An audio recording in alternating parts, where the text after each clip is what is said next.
ಒಮ್ಮಿಂದ ಮೇಲೆ ನಮ್ಮ ಯಾಗಶಾಲೆಯನ್ನ ಪ್ರವೇಶ ಮಾಡಿರುವಂತ ಈ ದುಷ್ಟಶಕ್ತಿ ನಮ್ಮ ಯಜ್ಞಕುಂಡವನ್ನೆಲ್ಲ ಹಾಳು ಮಾಡಿದ್ದು ಮಾತ್ರ ಅಲ್ಲ, ಮೃಗ ಮಹರ್ಷಿಯ ಗಡ್ಡವನ್ನ ಕಿತ್ತದ್ದಾಯಿತು, ಮೃಗ ಮಹರ್ಷಿಯ ಹಲ್ಲುಗಳನ್ನ ಕಳಚಿದ್ದಾಯಿತು. ಆ ನಂತರದಲ್ಲಿ ದೇವತೆಗಳೆಲ್ಲರೂ ಸಹ ದಿಕ್ಕಾಪಾಲಾಗಿ ಓಡುತ್ತಾ ಇದ್ದಾರೆ. ಇಷ್ಟೆಲ್ಲ ಅನಾಹುತಕ್ಕೆ ಕಾರಣೀಕರ್ತರಾಗಿರುವಂತ ಏ ದುಷ್ಟ ಶಕ್ತಿಯೇ, ನೀನ್ ಯಾರು? ಇಲ್ಲಿಗೆ ಯಾಕೆ ಬಂದೆ? ಯಾಕೆ ನಮ್ಮ ಯಾಗಶಾಲೆಯನ್ನು ಹಾಳು ಮಾಡಿದೆ? ಹೇಗ ಹೇಳೋ.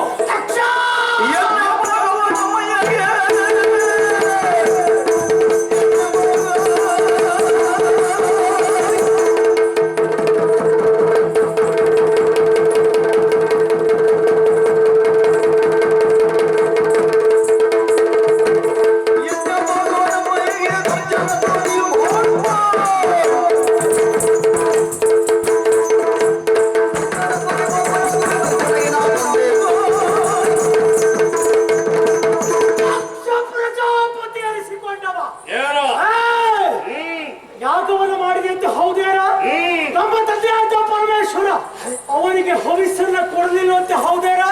ನೀರೇಶ್ವರ ಯಾಗವನ್ನು ಮಾಡುವುದಕ್ಕೆ ಮುಂದಾದಂತೆ ಅದರಲ್ಲೇ ನೊಂದಂತಹ ನನ್ನ ತಾಯಿ ದಾಕ್ಷಾಯಿಣಿ ಯಜ್ಞೆಯಲ್ಲಿ ಬೆಂದು ಹೋದಳಂತೆ. ಅವಳ ಸಾವಿಗೆ ಕಾರಣೀಕರ್ತನಾದವ ನೀನು, ಪರಮೇಶ್ವರನ ಮಗ ನೀನು, ಅವನಿಂದಲೇ ಹುಟ್ಟಿಕೊಂಡವ ನಾನು. ಹೆಸರೇ ವೀರಭದ್ರ. ವೀರಭದ್ರ ಯಾಕಾಗಿ ಹುಟ್ಟಿಕೊಂಡದ್ದು? ತೊಳೆಯುವುದಕ್ಕಾಗಿ ಹುಟ್ಟಿಕೊಂಡವ. ಏನು ಬಾವೆಯಲ್ಲಿ ನೀನು ನನಗೆ ಮೊಮ್ಮಗ, ಮೊಮ್ಮಗನಾಗಿರುವಂತ ನೀನು ಅಜ್ಜನಿಗೆ ಬುದ್ಧಿ ಹೇಳುವವನ? ಅಜ್ಜ ದಾರಿ ತಪ್ಪಿದವನು ಮಂಡೆಯನ್ನು ಹೊಡಿತೇವೆ. ಅಜ್ಜ ಮೇಲೆ ಹೋಗ್ತಾನ, ಮೊಮ್ಮಗ ಮೇಲೆ ಹೋಗ್ತಾನ.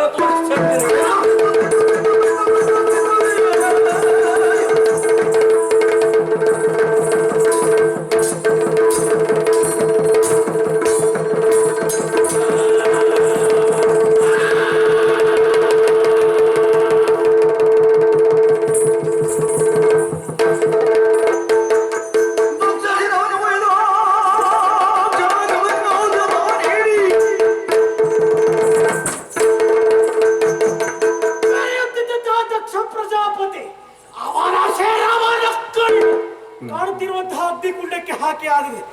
ಇನ್ನು ಯಾಗವನ್ನು ಹೇಗೆ ಮುಂದುವರಿಸ್ತಾರೆ ನೋಡೋಣ. ಸರಿ, ವಿಷಯವನ್ನು ಅಪ್ಪರಲ್ಲಿ ಹೇಳ್ಬೇಕಲ್ಲ.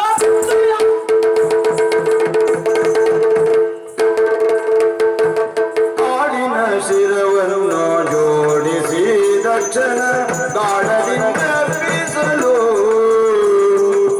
ಆಡಿನ ಶಿರವನ್ನು ಜೋಡಿಸಿ ದಕ್ಷಿಣ ಗಾಢದಿಂದ ಬೀಸಲು.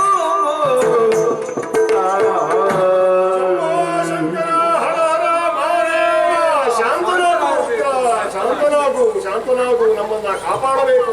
ನಿನ್ನ ಈ ಕೋಪದಿಂದ ಲೋಕವೆಲ್ಲ ಧಗಧಗನೆ ಉರಿಯುತ್ತಾ ಇದೆ. ಶಾಂತನಾಗಬೇಕು.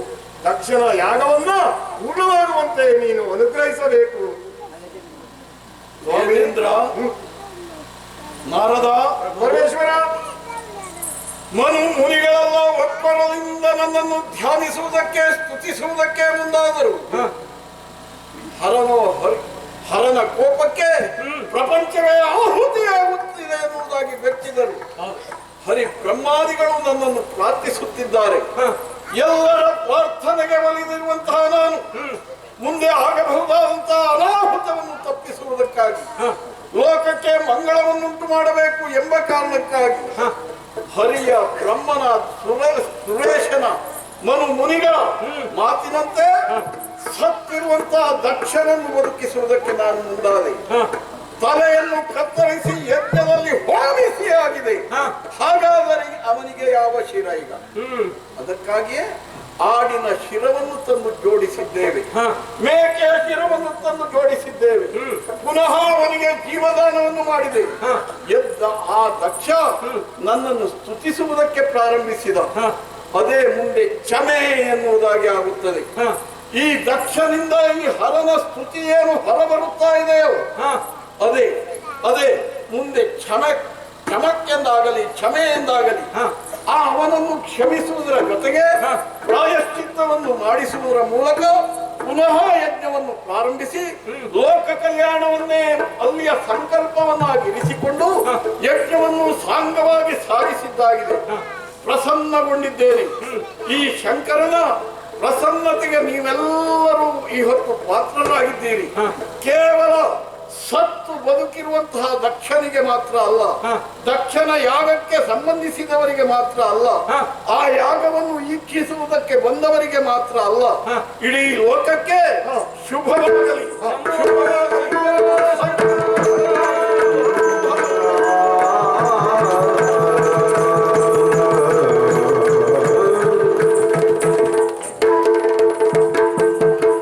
ನಂದಿವಾಗನ ಇಂದು ಶೇಖರನೇ ಮುನಿವೃಂದ ಬಾಲನೆ ಆನಂದ ಪರ ಶಿವನೇ ಮುನಿವೃಂದ ಬಾಲನೆ ಆನಂದ ಪರ ಶಿವನೇ ಇಂದು ನಿನ್ನಯ ದೊಡ್ಡ ಪಾದ ಹೊಂದಿ ಭಜಿಸುವೆ ಕಂದ ಜನಗನೇ ಇಂದು ನಿನ್ನಯ ದೊಡ್ಡ ಪಾದವ ಹೊಂದಿ ಭಜಿಸುವೆ ಕಂದ ಜನಗನೇ ಅಂದದಿ ಚಂದದಾನಂದದಿ ಸಲಗೆನ್ನ ಅಂದದಿ ಚಂದದಿ ಆನಂದದಿ ಸಲಗೆನ್ನ ಪಾಲಿಸೈ ಶಶಿಮೌಳಿಯೇ ಮುದದಿ ವರ ನೀಲಕಂಠನೆ ಪಾಲಿಸೈ ಶಶಿಮೌಳಿಯೇ ಮುದದಿ ಮಂಗಲಯದು ಕುಲತಿಲಕದು ಬಾಲನೆ ಮಂಗಲು ಮಾಧವ ವತ್ಸನಿಗೆ ಮಂಗಳಂ ಮಂಗಳಂ ಮಂಗಳಂ ಜಯ ಮಂಗಳಂ ಮಂಗಳವರಗೆ ಮಂಗಳಂ ಜಯ ಮಂಗಳಂ ಶುಭ ಮಂಗಳಂ ಜಯ ಮಂಗಳಂ ನಿತ್ಯ ಶುಭ ಮಂಗಳಂ ಮಂಗಳಂ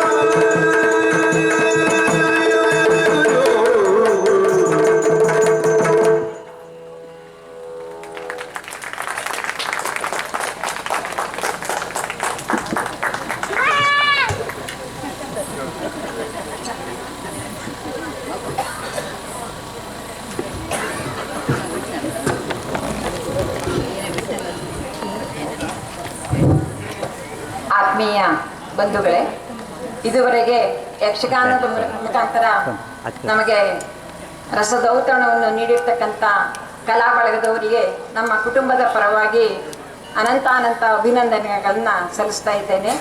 ಹಾಗೆ ಯಕ್ಷಗಾನವನ್ನು ಪ್ರೋತ್ಸಾಹಿಸಿರ್ತಕ್ಕಂಥ ನಮ್ಮ ಪ್ರೀತಿಯ ಕರೆಗೆ ಹೋಗೊಟ್ಟು ಇಲ್ಲಿ ಬಂದು ಪ್ರೋತ್ಸಾಹಿಸಿರ್ತಕ್ಕಂಥ ನಿಮ್ಮೆಲ್ಲರಿಗೂ ಕೂಡ ನಮ್ಮ ಕುಟುಂಬದ ಪರವಾಗಿ ಧನ್ಯವಾದವನ್ನು ಹೇಳ್ತಾ ಇದ್ದೇನೆ.